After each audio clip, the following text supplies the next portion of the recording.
서초동 200만 선동을 판판히 깨 부수고 한 줌도 안 되는 조국 비호 세력의 길을 눌렀습니다. 민심이 임계점을 넘어서고 있습니다. 조국 파면을 넘어서 정권 퇴진으로 불이 옮겨 붙어 가고 있습니다. 어제 검찰은 정경심 교수 황제 소환도 모자라서 황제 조퇴까지 시켜주는 파격적 예우를 했습니다.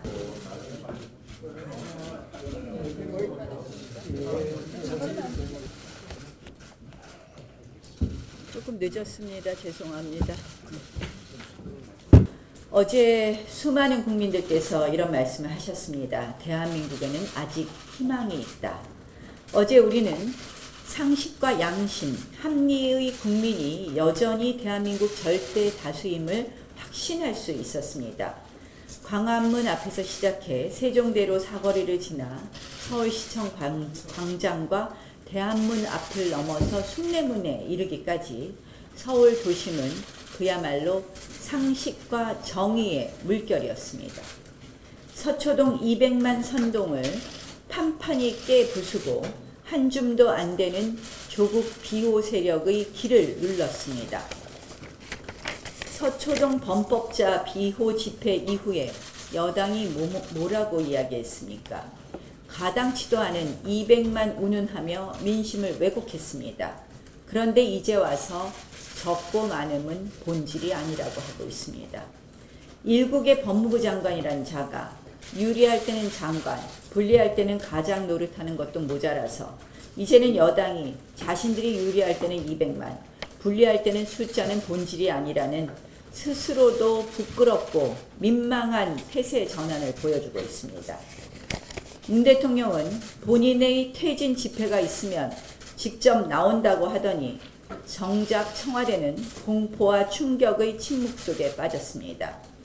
이해찬 대표는 대국민 명예훼손을 했습니다.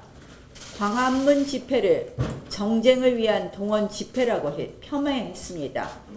뭐 눈에는 뭐밖에 보이지 않는다는 그런 말이 생각되는 순간입니다. 민심이 임계점을 넘어서고 있습니다.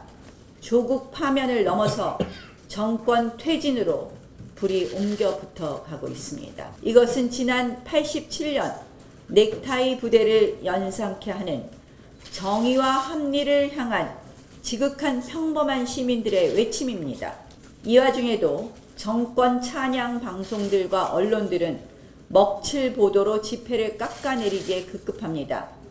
하지만 서울 상공에서 찍은 사진을 한 장이라도 본다면 어제 집회의 그 역사적 의미는 충분히 알 수 있습니다.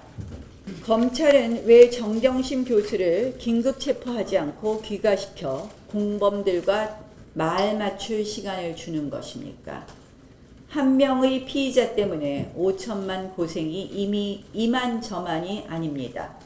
제 이야기가 아닙니다. 조국 전 수석의 예전의 최순실 사태에 대해서 한 이야기에 이름만 바꿔봤습니다. 어제 검찰은 정경심 교수 황제 소환도 모자라서 황제 조퇴까지 시켜주는 파격적 예우를 했습니다. 이것이 마지막 예우여야 할 것입니다. 검찰마저 특권을 제공한다면 국민의 분노가 어디로 향할지 모릅니다. 정경심 교수에 대한 영장 청구가 늦어지는 것은 증거인멸의 시간을 더 벌어주는 것밖에 되지 않습니다.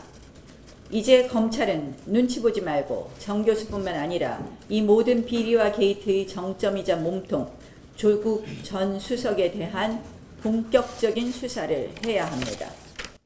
어제 광화문에서 울려 퍼진 시민들의 함성이 바로 검찰의 당당한 수사의 근거이자 힘입니다. 대통령의 공개